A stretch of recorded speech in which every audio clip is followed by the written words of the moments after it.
যা কিছু চলছে চারিদিকে, যা কিছুই ঘটছে, নিরপেক্ষ নিরঙ্কুশ খবর দেব আমরা। লাল মাটির বাঁকুড়া, খবরের খোঁজে মানুষের পাশে দিনরাত বাঁকুড়া, বাঁকুড়া টিভি। নমস্কার, বাঁকুড়া টিভি চিফ এডিটর প্রথমেই শুরু করছি উত্তমের প্রশ্নবান। বাঁকুড়ার জয়পুরে হচ্ছেটা কি? জবাব চাই নাকি জনতা? হ্যাঁ, অবশ্যই জবাব চাইছে। এরপর আসছি একটি গুরুত্বপূর্ণ নিউজে। আপনারা এই মুহূর্তে দেখতে পাচ্ছেন বাঁকুড়া জেলার জয়পুর ব্লকের যে বনলতা হোটেল থেকে এই কিছু দূরেতেই আপনারা দেখতে পাচ্ছেন যে পোস্ট অফিসের যে ভাড়া ডাক গাড়ি, সেই ডাক গাড়ি করে কিন্তু এই জয়পুর এবং গেলিয়া এবং কতুলপুর এবং জয়রামবাটি এই সমস্ত জায়গাগুলিতে ডাক যাচ্ছিল। এই জঙ্গলের মাঝে হঠাৎ কিন্তু এই গাড়িতে আগুন লেগে যায় এবং আপনারা দেখতে পাচ্ছেন সেই যে ডাক গাড়ির ছবি, যে গাড়িটি পুড়ে প্রায় ছাই হয়ে গেছে, হঠাৎই আচমকায় আগুন লেগে যায়। সেই গাড়ি দেখতে পাচ্ছেন আপনারা, তার লাইভ সম্প্রচার আপনারা সরাসরি দেখতে পাচ্ছেন P23 নিউজ একটি ন্যাশনাল চ্যানেল এবং বাঁকুড়া টিভি একটি লোকাল চ্যানেলের পর্দায়। গাড়ি কিন্তু পুরোপুরি একেবারে ভস্মীভূত বলা চলে, যে এমনইভাবে আগুন লেগেছে। খবর পাওয়া মাত্রই কিন্তু দেখতে পাচ্ছেন যে বাঁকুড়া জেলার জয়পুর ব্লকের এই জয়পুর থানার দুটি পুলিশ ভ্যান কিন্তু এসে এখানে পৌঁছেছে এবং এই তাদের চেষ্টায় এবং সকলের চেষ্টায় কিন্তু আগুন কিন্তু নেভানো ইতিমধ্যেই হয়ে গেছে। আপনারা দেখতে পাচ্ছেন আগুন নিভে গেছে এবং এই গাড়িতে যে সমস্ত ডাকের জিনিসপত্র ছিল সেগুলি কিন্তু কোনো প্রকারে অনেক একবারে যুদ্ধকালীন তৎপরতার সঙ্গে অর্থাৎ ওয়ার ফুটেড যে স্টেপস, সেই স্টেপস নিয়ে কিন্তু সেগুলি গাড়ি থেকে বার করা হয়েছে। সেগুলি কিন্তু এখানে রয়েছে দেখতে পাচ্ছেন। এবং বাঁকুড়া জেলার জয়পুর ব্লকের যারা কর্মকর্তা আছেন, অর্থাৎ পোস্ট অফিসের যিনি পোস্ট মাস্টার আছেন জয়পুর সাব পোস্ট অফিসের, তিনিও কিন্তু এসে এখানে হাজির হয়েছেন। তারই লাইভ সম্প্রচার আপনারা সরাসরি দেখতে পাচ্ছেন P23 নিউজ একটি ন্যাশনাল চ্যানেল এবং বাঁকুড়া টিভি একটি লোকাল চ্যানেলের পর্দায়। কিন্তু কি কারণে বা কিভাবে আগুন লাগলো তার কিন্তু কারণ এখনও কিন্তু জানা যায়নি। সেই ছবি কিন্তু আপনারা সরাসরি দেখতে পাচ্ছেন এই P23 নিউজ একটি ন্যাশনাল চ্যানেল এবং বাঁকুড়া টিভি একটি লোকাল চ্যানেলের পর্দায়। আপনারা দেখতে পাচ্ছেন যে ডাক গাড়িটি কিন্তু পুড়ে একেবারে টোটালি ভস্মীভূত হয়ে গেছে। কি কারণে আগুন লেগেছে বা কিভাবে আগুন লাগলো সেটা তার কারণ কিন্তু এখনও বোঝা যায়নি। আপনারা দেখতে পাচ্ছেন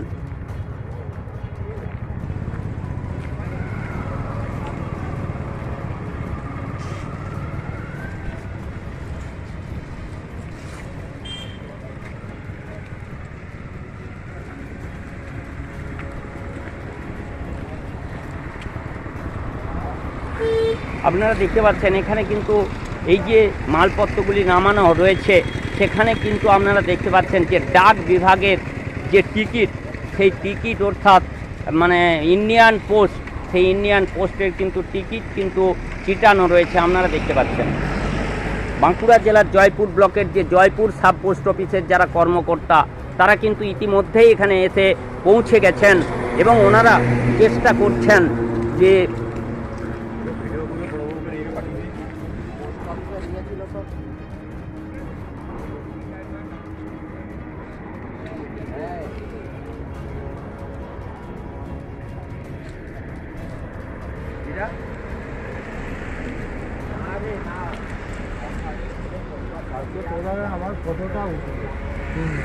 আচ্ছা, এটা কি এই পোস্ট অফিসের মেল আসছিল ভাড়া গাড়িতে?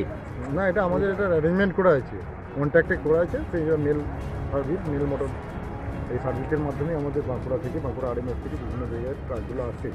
কোন আজকের এই যে গাড়িটা যেটা এই আগুন লেগে পুড়ে গেছে দেখতে পাচ্ছি, ভস্মীভূত হয়ে গেছে, কিন্তু মালপত্র নামিয়ে নেওয়া হয়েছে, তার কোনো ক্ষতি হয়েছে কি মালপত্রের? সেরকম বিশেষ কিছু ক্ষতি হয়নি। যেটা আমাদের মালপত্রগুলো দেখা যাচ্ছে হতে আছে, আগুনে কি হয়েছে, কোনো ক্ষতি হয়েছে কি না সেগুলো আমরা মালগুলো ওই ট্রাকের আর্টিকেলগুলোকে আমরা খোলার পর বোঝা যাবে। এখন তো বাইরে থেকে তো বোঝা হচ্ছে যে কিছু এখন কিছু হয় না, কোনো কিছু হয় না। আচ্ছা, এই আজকের এই যে ডাক গাড়ি রয়েছে, এই ডাক গাড়িতে যেটা বলছেন পোস্ট অফিসের সঙ্গে এগ্রিমেন্ট করে ডাক আসছিল, এটা কোন কোন পোস্ট অফিসে ডাক আসছিল? এটা হচ্ছে আমাদের ওন্দা থেকে শুরু করে জয়রামবাটি পর্যন্ত ডাক আছে। এটা আমাদের বিষ্ণুপুর পোস্ট অফিসে জালচুরি নামিয়ে, আর যে আমাদের বাকি রিমেনিং যে অফিসগুলো ছিল জয়পুর, গেলিয়া, জয়রামবাটি, কুতুলপুর, এইসব পোস্ট অফিসের আমাদের মেলের আর্টিকেল আছে। আমি এখন জেনে নিলাম এই জয়পুর সাব পোস্ট অফিসের যিনি পোস্টমাস্টার, উনি বললেন যে পোস্ট অফিসের এগ্রিমেন্ট করা যে গাড়ি, যে গাড়িতে যে সার্ভিস মেল সার্ভিস দিয়ে থাকে, সেই গাড়িতে মানে বাঁকুড়া থেকে ডাক আসে এবং ওন্দা নামিয়ে বিষ্ণুপুর নামিয়ে তারপর যে বাঁকুড়া জেলার জয়পুর ব্লকের যে Jaipur sub post office, Geliya sub post office, Kotulpur sub post office এবং জয়রামবাটি সাব পোস্ট অফিস যাওয়ার পথে কিন্তু এই বাঁকুড়া জেলার জয়পুর ব্লকের এই যে কাটুল গ্রাম রয়েছে এবং কাটুল গ্রামে যাওয়ার যে রাস্তা রয়েছে বা বনলতা যে রিসর্ট রয়েছে, তার থেকে কিছু দূরেই এই জঙ্গলের মধ্যে কিন্তু আচমকা আগুন লেগে যায়, এমনটাই কিন্তু জানা যাচ্ছে। তারই লাইভ সম্প্রচার সরাসরি দেখতে পাচ্ছেন P23 নিউজ, একটি ন্যাশনাল চ্যানেল, এবং বাঁকুড়া টিভি একটি লোকাল চ্যানেলের পর্দায় এই মুহূর্তে আপনাদের সঙ্গে আমি রয়েছি। P23 নিউজের ডিস্ট্রিক্ট রিপোর্টার এবং বাঁকুড়া টিভির chief editor, the tiger journalist দাদা উত্তম দে। আপনারা দেখতে পাচ্ছেন কিন্তু জয়পুর থানার যে পুলিশ ভ্যান, দুটি পুলিশ ভ্যান এখানে এসে উপস্থিত হয়েছিল, সেই পুলিশ ভ্যানও কিন্তু এখানে রয়েছে। আপনারা দেখতে পাচ্ছেন একটি ভ্যান চলে গেলেও এখনও পর্যন্ত একটি ভ্যান রয়েছে এবং পোস্ট অফিসের যা মালপত্র সেগুলি দেখতে পাচ্ছেন, যে মালপত্রগুলি নামিয়ে নেওয়া হয়েছে যুদ্ধকালীন তৎপরতার সঙ্গে, অর্থাৎ ওয়ার ফুটেড স্টেপস নিয়ে